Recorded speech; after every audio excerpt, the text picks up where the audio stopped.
Hello, everybody, and welcome to the From This Point Forward. I was going to say the wrong podcast. From This Point Forward, a Buffalo Sabres comedy podcast. I sound angry. Even given the title out, I am. Chris is angry. Ryan's happy, like most of Buffalo. We'll talk about it all here coming up, but it's going to be a fun one, I think. Let's go.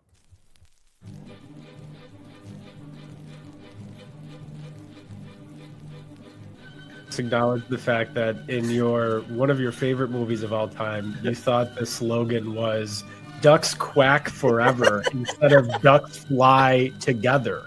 No, it's you also think they live in wells. It's the whole theme of the movie, Lou. But he had the duck call. They go quack.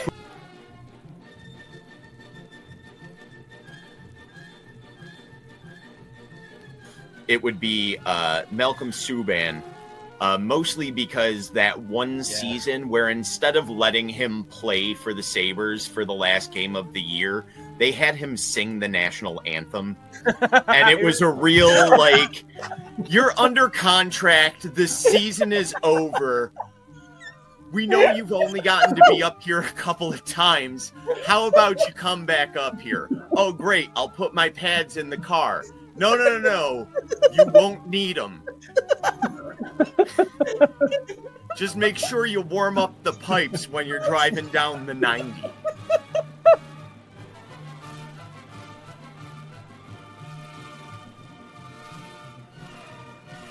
Mitch Marner. You heard it, Mitch. If you want to sign here, you can drill Ryan's mom.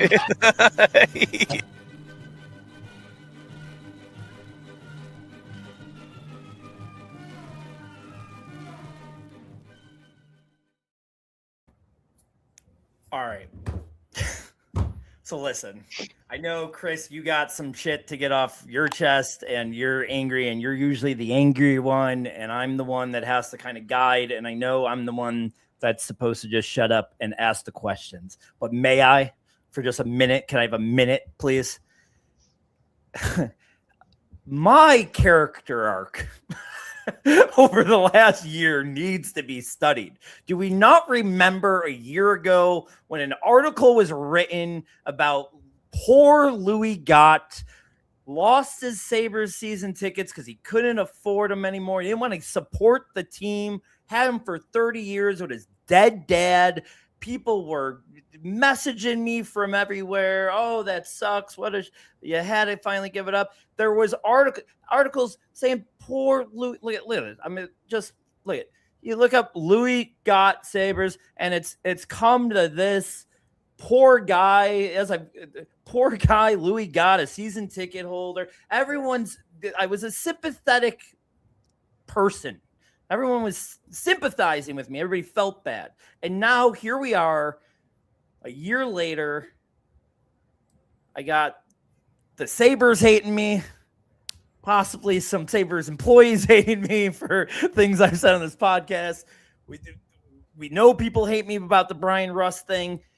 Now I get 2 bangers of tweets this week, get all this attention. Things are coming out. We are bringing in the crowd to From This Point Forward.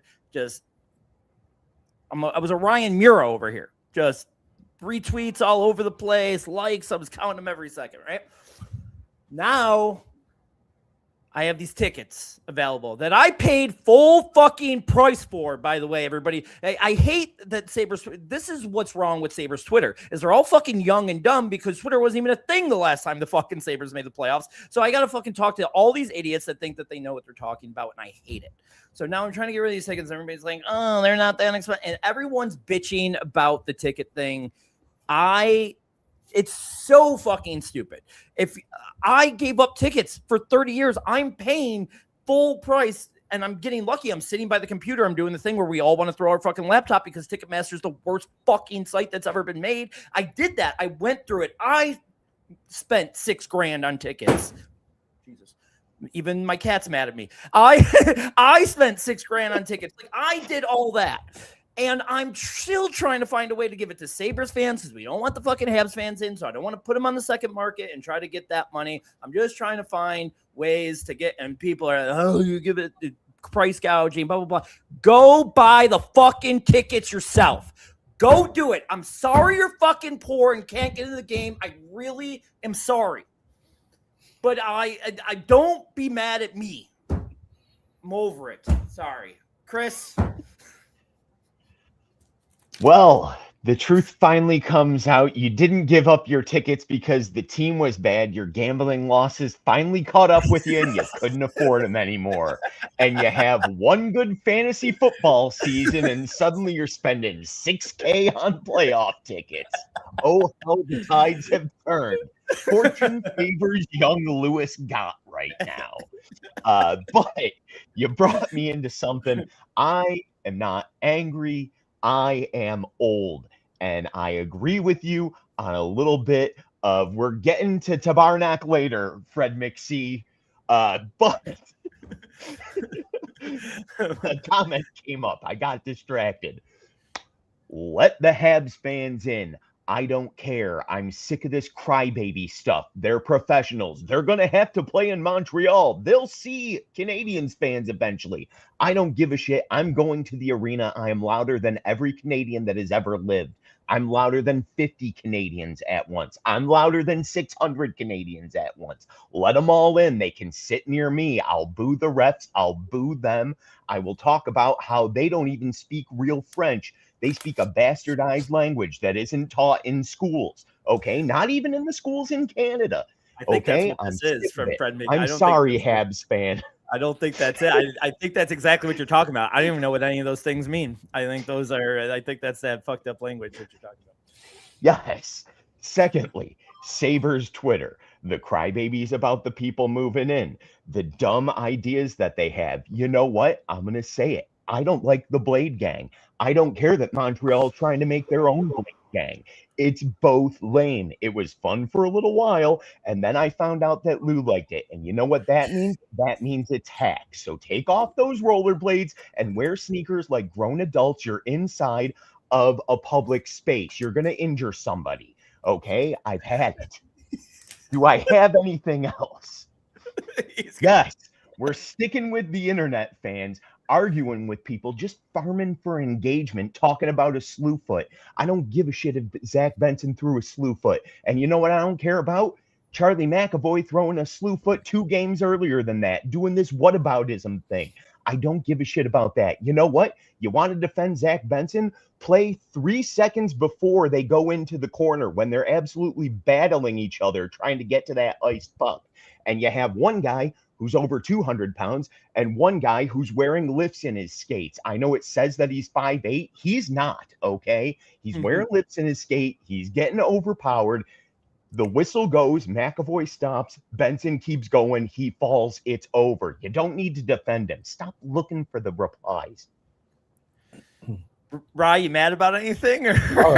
All right. Hold on. Okay. We are 8.5 minutes into a podcast, the first podcast where the Sabres are in the second round of the NHL playoffs. They didn't get relegated to the AHL and they're not moving on to the second round of the Calder Cup. This is the Stanley Cup playoffs they're in. And we're over here complaining. I mean, listen, we are on a floating rock in the middle of the universe. Okay. Nothing matters. All right. We should just be happy. Like, why are we not just enjoying this? I'm super happy. I'm super excited. And listen, who cares about the people online? Who cares about the arguments? Who cares about people complaining about ticket prices? Who cares about any of that? Like, let's just take a minute and enjoy this. Like, this is incredible. And I know that there's a lot of, you guys are going through some shit right now, but it's making me mad how much we're focusing on the negative. All right. Can you guys be positive and optimistic for a second? You know, we don't want to piss off the hockey gods. We've certainly been blessed by the hockey gods all season. You know, let's not get on here and complain about everything and anger the gods and, you know, listen, we're on a good run right now. All right. What a role reversal this is. Can we roll back the tape of the first 2 episodes where me and Plumer were Mr. Positive about this team and you were telling us how everybody sucked, you sucked. Well, wait a second. Who was right back then, and then who's right now? Like, we should be happy right now. Like, this is the whole point. Like, I get it. You guys were on to this earlier, so credit to you. But damn it, like, enjoy the ride. We're here. Like, this is it. You know, we made it. I know you guys are going to enjoy Wednesday once it gets here, and you close Twitter for 15 minutes. Yeah, sorry, I haven't even been on there today. Yeah, this isn't I so only much, went on there to repost the show today. this has nothing to do about this has nothing to do about the hockey. I will say, forget about people's opinions about the tickets, pricing and what people should do and all that, which I think is just fucking stupid. Again, mind your business if you don't have them. But and finding ways to, you know, keep Sabres fans in there at a decent price. Like, sure, like, I don't want to just go to secondary market. I have all my tickets. I'm not doing any secondary market stuff on it because I don't want to do that. But it is ridiculous. I mean, I love that the Sabres did pay off the season ticket holders. That's, I mean, like I said, I was there for 30 years and I know the last 14 years I could count how much money I wasted. So I think they should be paid off with the pricing for season ticket holders has been amazing. And I think that's great.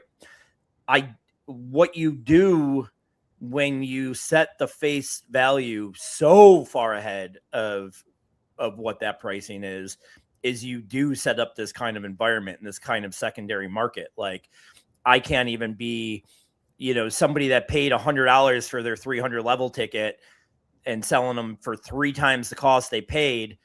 I paid $400 for that same ticket at face value, and I have to discount to be that guy. You know, it's just like, it's a little too far. This is a Sabres problem. A Sabres thing, a Ticketmaster thing, a whole, you know, but you know, the same tickets that cost me and Ryan $250 last round, $750 this round. I mean, that's like it was a big shock to the system. That's all. I was hoping you were going to do the math on the markup there. I'm using my fingers now. I'm the math guy. It was 12,000%. It's just, with all this being said, I do have a Facebook raffle for 2 tickets. I have 2 tickets available. I've got about half full. If you guys want to go up to Louis G on Facebook, I got about half the raffle. You can win 2 tickets for $25, 50 spots. And there's about 20 left if you want to get in on that and maybe get in. They're 2 single tickets, but you get you and a friend in for $25, and everybody, so people are still shit on me. What a creative way to make a couple extra bucks.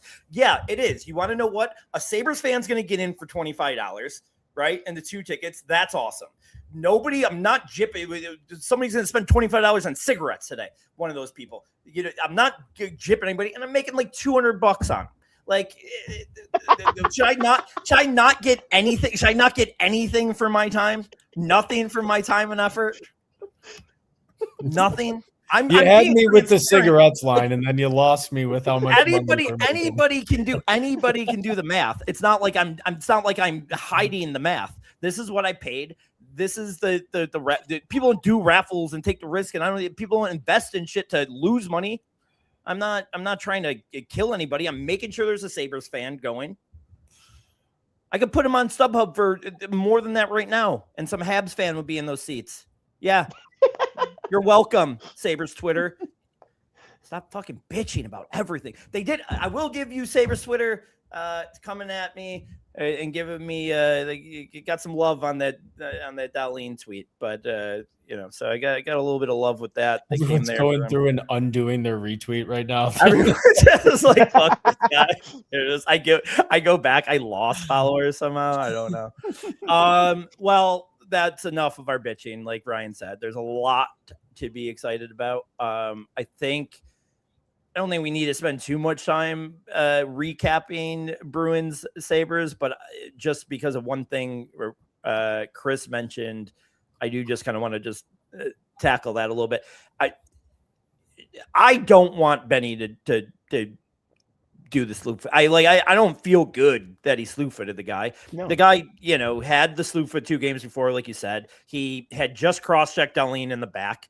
Obviously, his reaction to Benson was crazy, but I don't love the move by Benson. Like, yeah, I get it, but I'm some not of the defending the move by Benson either. yeah. I don't think anybody is. I mean, it's just but that's the whole argument right now is like people are like, well, you did this, I did it. Like, listen, they both intended to injure each other, and that's not the coolest thing. Like, I just don't love that. But whatever, it's over. That's the old guy in me. But just to put a bow on that series, and we could go around here, is just like I think that's where they ended up overall winning the series. Is the first couple games we talked about them on this podcast last time, was just that they were trying to like do too much of like a dick swinging contest, or they were trying to be, show them how tough they were and bigger because of the whole Sturm comments. Once they started playing their game from game 3 on, I even the game that we lost, I think they were the much better team. But thoughts, go Rye. Yeah, I mean, I think it's fitting with what Rasmus Dahlin said today when he was interviewed, and he said something like, it's just hockey. Yes, the intensity picks up. Yes, the compete level picks up. But when we play our game, that's when we're most comfortable. And if we look at how last series progressed, they certainly settled in after the first, obviously the first game was all emotion. Second game was, maybe a hangover from that. And then they played most of the good hockey ever since that point. I felt, and yes, they got really good goaltending. That helps. But I expect more of that in the next series. I expect them to, once they find out and learn, about the opponent, who they obviously know very well from having played them a lot in the regular season, but playoff hockey is a little different. I think they're going to settle in, and whereas Tampa would have been more like a Boston series where they might try to play physical and lock it down. Montreal is kind of like looking in the mirror for the Sabres, and I kind of want to see these two beasts go up against each other. So I'm excited. It's going to be a good series. Chris, putting a bow on Sabres Bruins. I mean, I agree with both of you. I think after that first couple of games, it really Sabres found their game and they just grounded away. I agree with you on game number 5. I know a lot of people with that overtime loss were like, before game 6, were getting a little anxious, and it almost seemed kind of foolish because before the 3 minutes before that in overtime, they were pinned into the Boston zone, just hammering away. They got a little Swayman that game.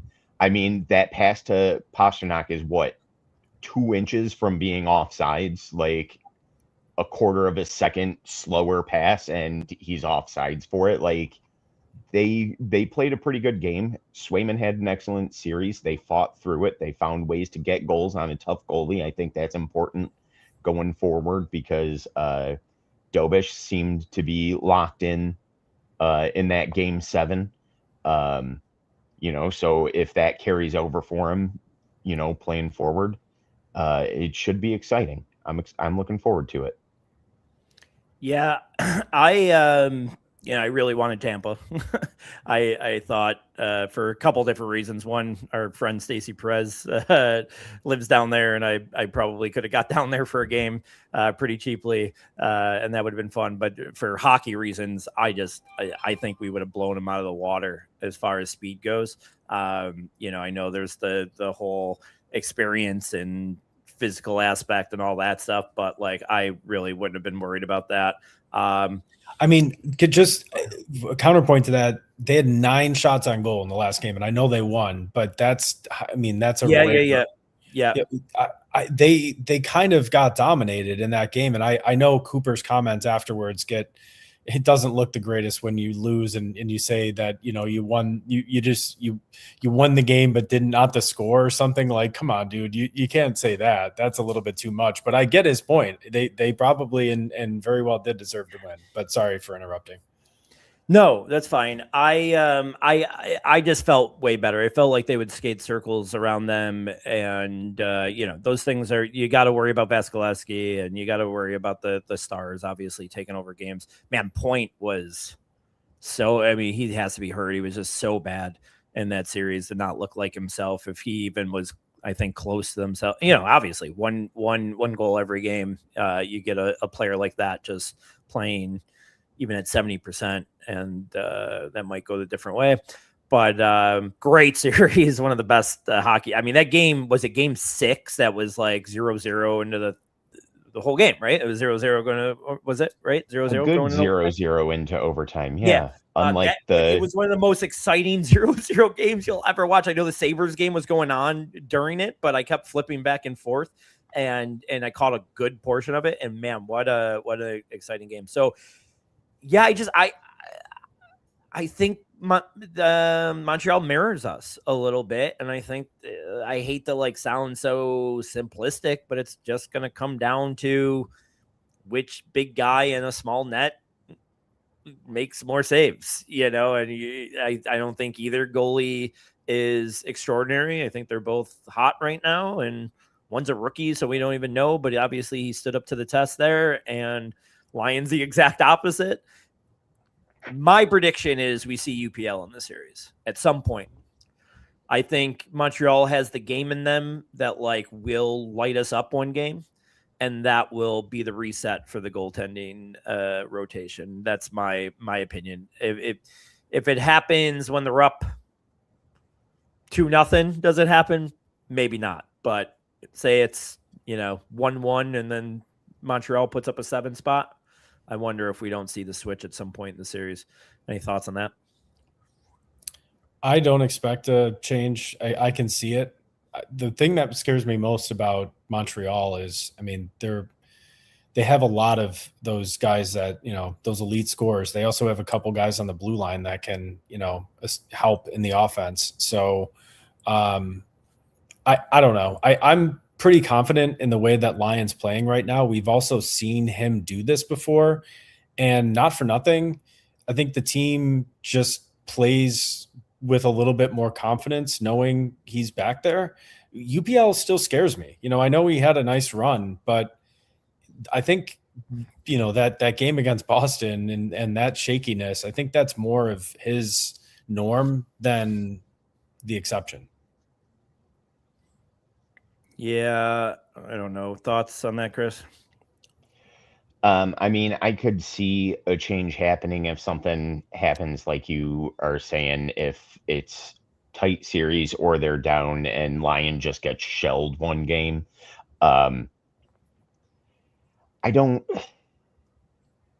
not as worried. I know, Ryan, you brought up, this was something I was actually thinking about when I was watching the games with Tampa Bay and Montreal. They have great offensive defensemen, but like the games that Tampa Bay was effectively like working deep in their zone, like they're not the strongest defensively, and they could have ended that series earlier a couple of times if not for some of that play. And I think that is a strength of this team that they kind of learned they had working against this Bruins team, and I think that's something that they can utilize in games to try and break up the flow of that defensive core for Montreal. That's something I'm looking forward to hopefully in this series, is just kind of using some of the lessons from round 1 on playoff hockey when you're going to see the same opponent over and over to try and break through on this. Biggest news today is just 24 hours after Lindy Ruff says Osland and Carrick will be out for the series, comes back the next day. Carrick does the Kevin Nash, gets out of the wheelchair and says that looks like he might practice tomorrow out of nowhere. So that is fun, even if he gets into a game at some point. What is Tabernacle? Can we talk about this? Why are these people coming in saying Tabernacle? Is this because I said we're learning French curse words? This was your bit. This was my bit. We are going to do something, so thank you for that. Thank you. He said that. So, what is? Can you put in the chat what does Tabernacle mean? And am I saying it anywhere close to right? Fuck or holy shit. I think that's what it's supposed to mean. Am I right? Taba, how would you say it in French? I don't even. I'm gonna do like a Jamaican Tabarnak. accent, trying to do a French Tabarnak. accent, just like fuck. How does I hope we're not saying like something really offensive like that. Oh, I know. They're just all the Canadian fans are coming in and Man. they're making us say, I've been to Epstein's Island. It's just like I don't think it works like that. it's just like shit like that. somehow Einstein, it's on there. I still say it. Oh, it just says considered highly offensive, considered similar to the English fuck or motherfucker. That's what it says. So, all right. I can't wait. Oh, so he got some other ones here where Chris Just Callis, like, yeah. Esty.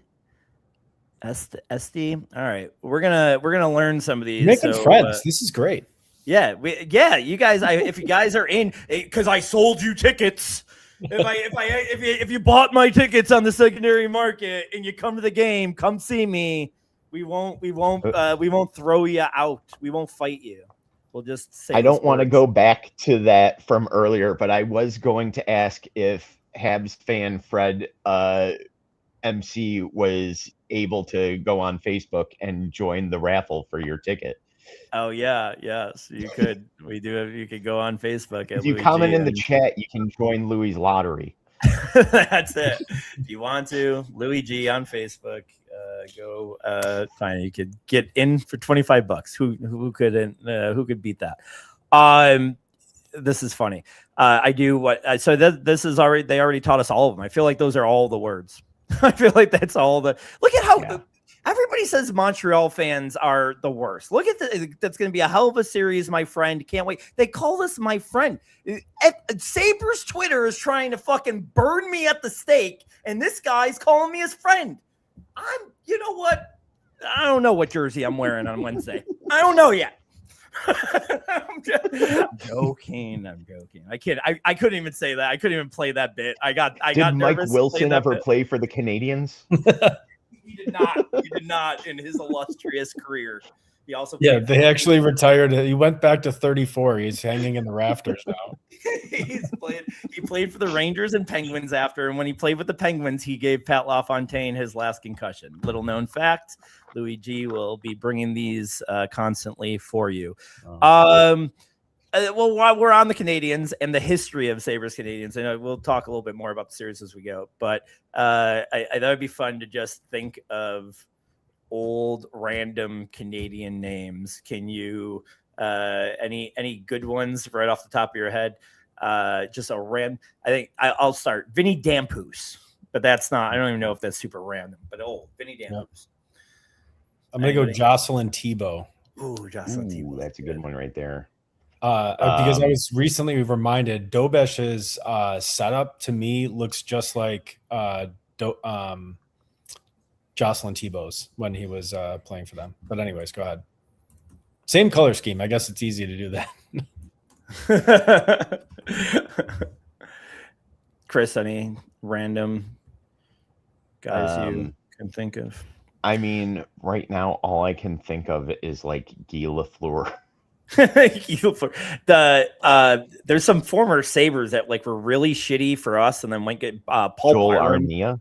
Joel Armia was really good there for a few years after leaving here. Who could forget Sabres legend Brian Giunta? Paul Byron was on that team for like 10 years. Listen, we have to pay Montreal back for giving us Brian Giunta after his prime. I mean, that was not cool of that. Did he go from there to here? Not their fault, but what's that?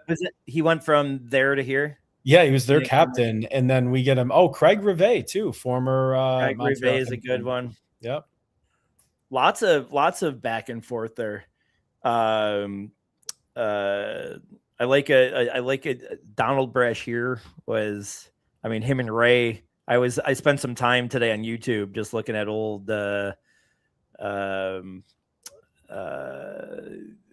brawls, Sabres Canadians brawls, and just like 90% of them were Ray and Brashear. Lexi Kovalev's a good one. Yep. Lexi Kovalev's a good one. Those teams, Baran and Briere, obviously Sabres that went over there. There's a lot more connection there that I remember. Last time in the playoffs, you guys remember any of that? I do. I was there in the say 98. We swept them. I'm almost positive that's the Barnaby hat trick, Mother's Day. Yes, sound right? Mm-hmm. I believe so, yes. I think so. But that would be 98. Yeah, that makes sense. He was on that team, right? Barnaby was on the 98 team. I'm almost sure. He was still there, I think. Yep. Yeah. That's you want to talk about Benson's comp, isn't it? Doesn't it feel like he's Barnaby all over again? I think little bit. But I got a higher end comp. He's more like Marchand to me if he pans out. That's a good question here, and I'm interested to hear because I might be in the minority here. I fight with my buddy Jesse, who I split tickets with all the time.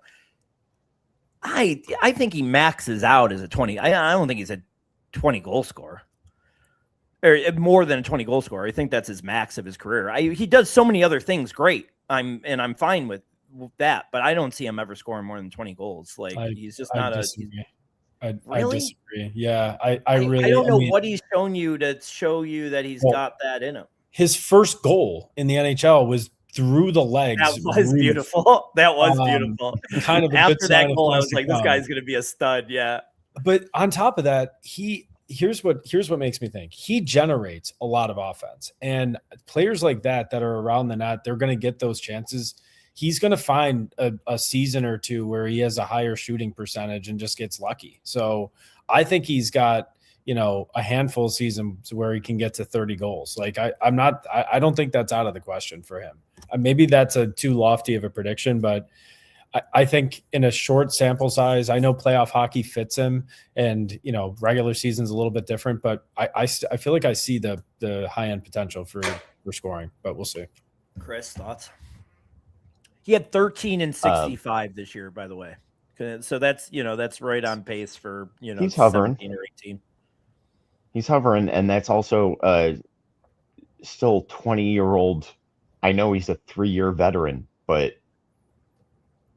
I think there is enough time and room in his development that he could be and not just a fluke season, but for a bit of a run in that low 20s. And where he thrives for me is his skating, his lateral movement. He's almost like Skinner with his edge work when he's like turning his hips and it's just like, it's incredible watching him skate. He's really good. So we will get to predictions here towards the end of the podcast, but we'll wait on that. We don't want to go too quickly on that one, but we will get to that prediction here. We don't want to lose you. That's called a cliffhanger in the business. So all of you Montreal fans here have been so nice. Please don't go back and watch me at the beginning of the show. Yeah. We didn't say anything mean about you guys. Don't worry. Actually, you guys would join on. You guys are cool. I don't know. He's definitely shown some really good scoring touch here in the playoffs, and him and Doan are just working together. I think we're all scared to say it, but like Norris could stay healthy. He's just like kind of the right piece for in between those two. It seems like that's working. So I hope he can stay healthy.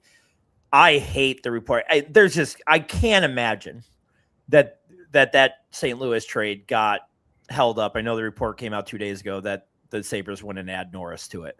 And that can't be right, because who wouldn't want to trade that? Even at that time, I know he was healthy at that time and playing pretty decent, but who wouldn't want to add that contract to that deal, especially if we were taking on Parayko too, like the original thoughts were maybe Thomas and Parayko.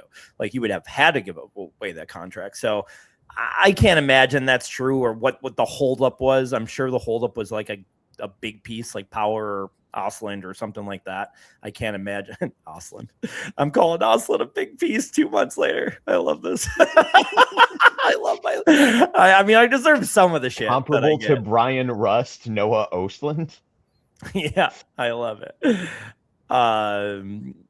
Well, we could get into predictions here. Everyone's talking about it in the chat, so we might as well talk about it. We can start talk a little bit about what you expect from the series, and then you can go ahead and give your overall prediction, and we'll have some fun after that. But Rye, why don't you start? Well, as you guys know, we talked a lot about the Canadians this year. I think because I told you I was a big fan of them. I like their team. I like their setup. So it's tough, playing a team that you respect a lot.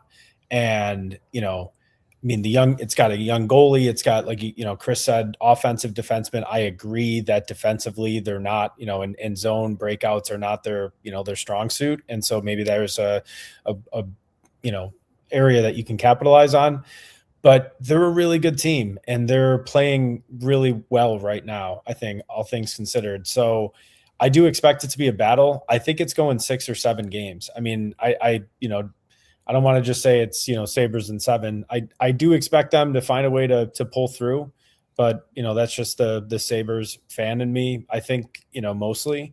But if I'm comparing the rosters and the way that they looked in the first series, I probably would have to give the edge to the Sabres, just with obviously, one thing, Sabres dominated, in the Lightning for most of the year. And secondly, I think, we looked like the better team for more games in the series than I think compared to the Canadians. So I'll say Sabres in 6. Chris. I like that. I'm hoping for a Sabres in 6. I mean, obviously, I'm hoping for a sweep, but realistically, probably a sweep. I know it's going to be tough because they had even some of the games they struggled against Tampa Bay. Like, solid goaltending gives you good puck luck. It just does. Even that game yesterday, I keep looking at the chat. I'm sorry. I would agree. Their first line to our first line is probably advantage them, but I think when you get into that third and fourth line, we love a good third pair defensive conversation. I think that's where we have areas to exploit. I think if the Sabres get their power play going, I feel like we might be leaning more towards 5. I'm feeling good about that, and I'm feeling good about our penalty kill against them. Connor Timmins got rid of Jay McKee's shin guards. He's blocking shots all over the place again. But I'm realistically thinking 6-game series. Wow. Whatever. That's, you guys are both. That's not crazy. To say that, I do not want to again make it so simple that I'm just not going to be have a strong opinion here. But I think it's a 7-game series and probably a 1-goal game in the last game. I think these two teams are really matched up really well. And I think we're gonna have a lot of highs or lows. And Thomas Mulcahy, you're saying so many things that I wanted, so I'll give you some credit here. But top end credit or top end talent's a smidge better than ours, but we're better top 4, and I definitely feel that. Thomas Mulcahy, in the hunt, listener, Thomas Mulcahy, you got to be weirded out not hearing me do the Italian gambler bit. Got to be really weirded out with that. I think you're gonna see where Ryan predicted the one blowout. I think you might see that. I don't think this is gonna be the Tampa Bay because of how the offenses work and how good they could be when they're on. I think you're gonna see one game where Buffalo handles them, and then maybe one game where we get rocked by 3 or 4 goals. I think that potential is there in a series like this with 2 explosive offenses. And I wouldn't be shocked if right out of the gate, the first couple games are quote unquote river hockey. and we don't see some high scoring games. I feel like when the two teams have to, you know, maybe the first two games are 6-4 and 4-3 or 5-4. I wonder when those two teams decide to like play playoff hockey and be a little bit more defensive, who wins that? Who's going to stop the other team's offense better? I just think we're deeper defensively. I agree, but I mean, I think it's still like a toss up in that regard. If I'm thinking about, what I'm expecting in this series, I'm certainly more, I was more confident that the Sabres were better than Boston. I just felt like there was a bigger talent gap and disparity where I was like, there's no way the Sabres are going to lose a 7-game series. They're better than this team. Montreal just has that, they match up. What I think would get the Sabres into trouble, to me, the number one thing is getting into penalty trouble. I feel like in inopportune times, if they start taking, penalties, or they stop moving their feet and they're taking tripping penalties or just getting lazy, that's where Montreal can strike. I mean, they have a number of guys on that first and second unit that can score. I mean, Marty St. Louis is running that show, and he was electric at that for his entire career. So I don't know. That's the one area where I get scared.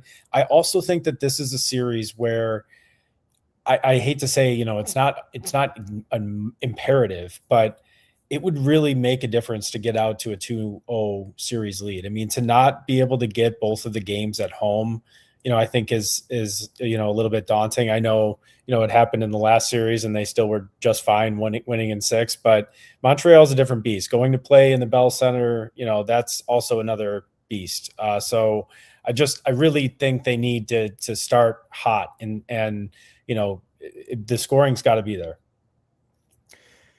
Yeah, I mean, and I just don't. I'm surprised that they took the extra day. That probably had more to do with other team schedules. I know, what's the team that has like a 3-day break or something in the playoffs? Maybe even more. 4. Yeah, there's a series that plays Tuesday and then like Saturday. I think it's maybe the Wild series, but so maybe that had something to do with it that they had to fill different days with games, but I don't love the extra day off. I just kind of they're going good. I kind of want them to go right back in, but now when we're talking about Carrick maybe being back soon, maybe we're like, all right, take the extra day, and that extra day already has proven some good news. Is it crazy that I saw a lot of people are like, this is huge news, and I kind of that guy. Like, I try not to I don't want to go crazy about a fourth line center coming back, but man, they have been so bad at faceoffs. He's so good at that. To have a guy who is so good, such a good penalty killer, I think it's huge that Carrick has a possibility of playing in the series. No, nothing. It's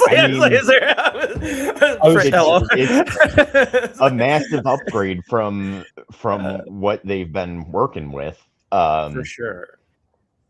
I mean, Kozak has been, like everybody else, having troubles in the face-off circle, so I'm into that. The crazy thing to me, and I noticed this yesterday during that press conference, so when the news broke today, I was not surprised.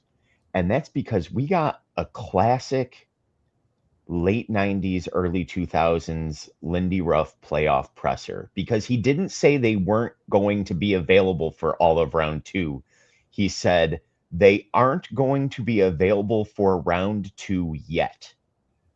And that put into my mind Lindy Ruff going, there's a chance they could be available, but I'm not going to say they're going to be available until I have more information, because I still remember, once again, 2005, 2006, Jay McKee is almost dead from a staph infection, and Lindy Ruff described it as a bit of a lower body thing. He was going to die.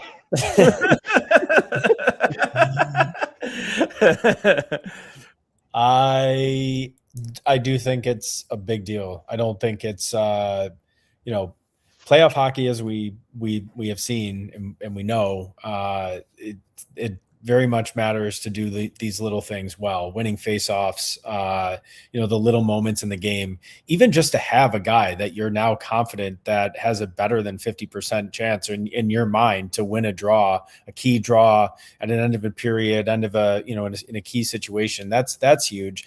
And as long as his conditioning starts to, he's not going to go and play full, big time minutes right away. But if his conditioning is even mostly there, he's going to be a force out there, and he's going to change the complexion. Just he and Mallenstein bearing down on those Montreal defensemen. I mean, I really wonder who you're going to put in that other spot. And I hope it's not Greenway, because I just want to move him off that line. I want someone else who can be an actual threat. And, we've talked about this, and I know Krebs would be perfect, but I don't know.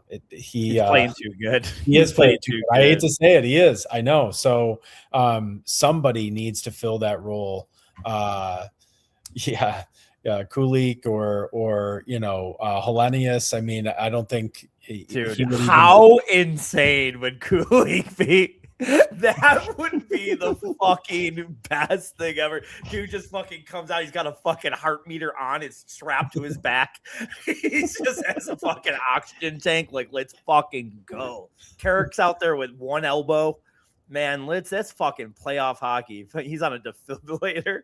Just fucking losing it, dude. I can't wait. I hope so. I hope. I don't think Kulik will make it back, but I don't know. I saw the Oslin. I sent you guys a video. I tweeted it. Like, Oslin's injury happened right in front of me, and you can just see his face. Like, I mean, he was not great, and to me, it's a knee. But I mean, if it's just what's his name? Zadorov just played with his ACL off the bone or whatever he said. I think he's bullshitting, but hockey players, man, can we not see an Osland appearance maybe in the finals? Is that crazy to think, or is it crazier to think that we're going to make the finals? which one? I don't think so. No, I don't we think have the fourth best odds right now, according to what was that the pie chart site, whatever that one is. You guys know what I'm talking about. Yeah. Money puck. Fourth best odds to win the cup. I know we've done this not too long ago, just kind of checking in on how bad our preseason rankings were. But I just want to run through where the 8 teams that are still standing were in our rankings. So we'll start with the Canes and Flyers. Canes, we had 6. I think I wanted them pretty higher, but whatever. And the Flyers, 29th. We had them. And then for us, we had Sabres at 19 and the Canadians at 20. Yep, I remember them being one spot. And then the West, Vegas 5, the Ducks 22, and then the Avs at 4, and the Wild at 17. In fairness to us, although I think I might have been higher than you guys, in fairness to all of us for having them at 17, they did not have Quinn Hughes yet, and we saw yesterday that. Quick, where did we have the Oilers? You guys are you're giving me the ammo. You're giving me the ammo. I wasn't even going to mention that I was so right about the Oilers, and you guys pushed them to number 1. I pushed the Panthers against you guys too. I didn't want the Panthers that up. You pushed them up to 2. You guys were just playing recency bias. And I mean, in fairness, we didn't know that the Panthers were going to be missing their top 2 players for a majority of the year. We did. Did we? When we did it, that's because that was no, it was to Chuck and Barkov that were like still hurt, and that was like kind of the point. And you guys were like, "Oh, they're gonna come back and be great." And then you probably talked me into it at that point. You're like, "Yeah, they're gonna come back healthy in January." I wonder if Barkov doesn't come back if they were more competitive. But whatever. Gary Bettman has already promised them that they're going to get Gavin McKenna. He wants to go play in Florida where there's no state income tax. It's already all set in stone, guys. The Florida Panthers have won the 2026 NHL draft lottery. They just haven't announced it yet. But But listen, you know where you might be proven right about this, but I swear I'm going to be proven right about Connor McJesus coming to Buffalo. I'm not even kidding about this. And this is not the time to talk about the future of Connor McDavid coming to Buffalo, but we are absolutely going to dedicate an entire episode to this in the offseason. And you guys might not even be a part of it. It might just be a solo show because I need all the time in the world to talk about this. I'm picturing you with graphs and charts and little strings around of like Pepe was Sylvia. That's pictured. what I am. I'm Pepe Sylvia. I'm Charlie O'Day. It's going to be a fun series. Hey, let's go real quick. We got a few minutes. Crazy that this series that's playing tonight is already game 2. And we won't even be playing for 2 days. But thoughts on so far? Right, still 2-2 here today, right? Yeah, And just that's it. Again, now it's a 1-goal game, so Philly steals this one, and maybe we're talking different. But I thought that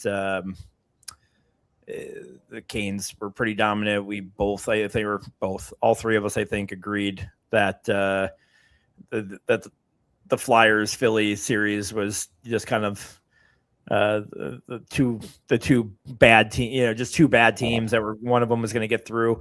I felt like this could very easily be a sweep for Carolina, and Philly finds a way to win this game. Philly's a tough place to play. I would start changing it, but I'll still stick with Carolina finds a way to win this one and ends up sweeping them.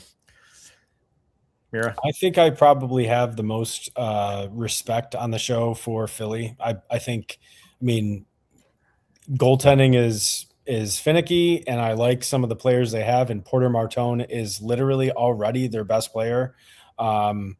So I kind of like him. I just really don't respect Carolina. They're just a boring trap team to me. Stankoven's been really hot. I guess I'll give him credit, but I would not be surprised if they just, this is a series where I think Philly's going to lose, but I think they're going to surprise a lot of people in the process and make it really, really close. Chris. So I like Philly.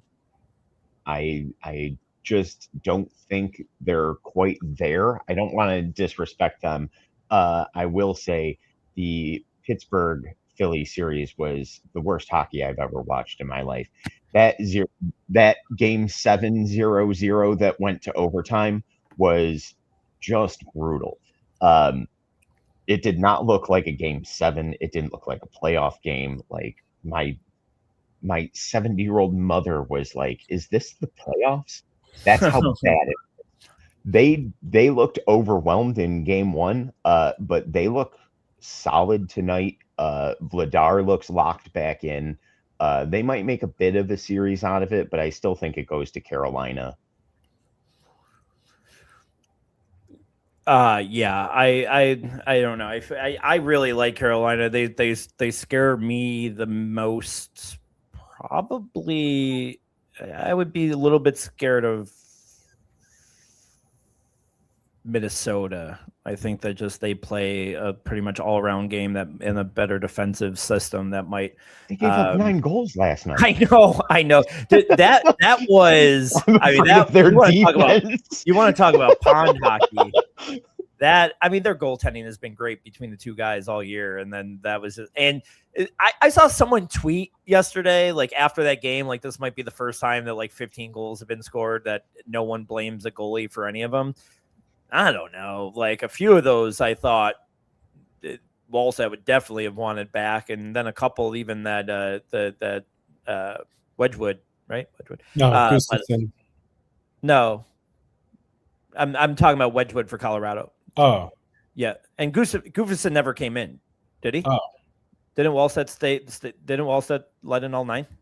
Because I thought that they kept them in. I know when it started 5-5, both goalies were in, And I wouldn't see why they started the third because it was a close game. I don't think they ever pulled Walsh. I could be wrong. If you've given up 5, I guess what's the point? Just let them stay. I mean, but I didn't see the game that way, as some people are saying that it was like, just really good goal scoring. I thought that there was some weak goal. No, 9-6 in playoffs isn't normal. I mean, no, it's not normal. I think we're going to see some of it maybe even in the other series. Tonight here in Vegas. I know Vegas also kind of clenches down a little bit, but it's hard to keep in. You let in 8. The 9th was a McKinnon empty net. Thank you. Empty netter. But I think the other side, the Anaheim's just hard to hold back. I mean, they're so good offensively that I don't even know if you could even hold them down. Thoughts on that series? I kind of like Anaheim to win that series. I like how they're playing right now. I'll go Anaheim in 7. I'll start it off, and then Chris. I just want to apologize to everyone listening for giving the Vegas Golden Knights the fuel, the bulletin board material by talking about how much they sucked last series, because they did suck until those last 2 games against Utah. I want Anaheim to this is where I can't even make a good prediction, because I've had it with Vegas being deep in the playoffs. The Ducks are fun. The orange looks incredible on TV. Let's just have some fun and let the Ducks win, Ducks in 5, says Valesky. I'll take Ducks in 5. I'll agree with Valesky. Ryan. I'll say Ducks in 6. I have been very hesitant to give up the thought that Vegas is this dominant team, but I think it's time to move past that. I just don't think they have it anymore. I think they're a very flawed team, and if we look at how they're playing right now, you can't look at it objectively and say that they're playing better hockey than the Ducks. If they can keep that up, they sustain it, they should win the series. So I say in 6 games they can do it. All right. Real quick, the other series, Minnesota, Colorado. I still want to bet on Minnesota there. I'm gonna if they didn't start off down 1-0, if we would have talked about this 2 days ago, I would have said Minnesota in 6. I'll say Minnesota in 7. Brian. I'll say Minnesota in 6. I'll still say that they can, flip it. I mean, I just think that they're the better team. And yeah, it didn't make me feel good yesterday, but that's fine. They'll pull. They'll be fine. Chris.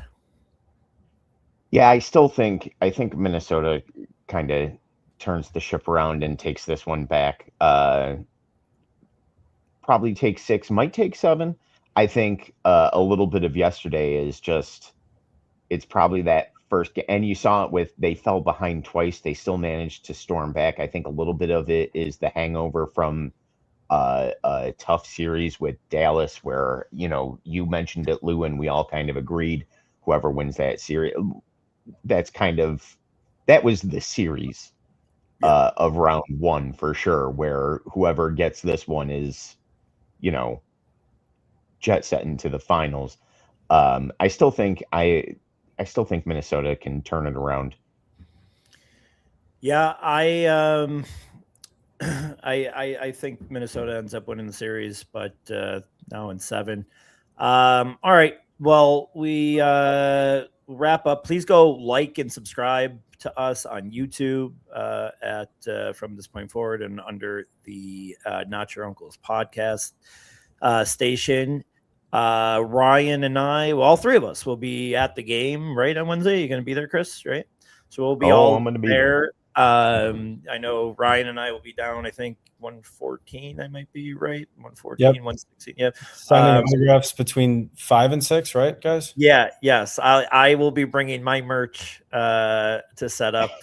It's just my merch will be raffle tickets for my next ticket raffle that I'm having, which I mean, also reminder then one more time, go to Facebook, Louis G. I got 25 spots left for a raffle for 2 tickets, 2 single tickets.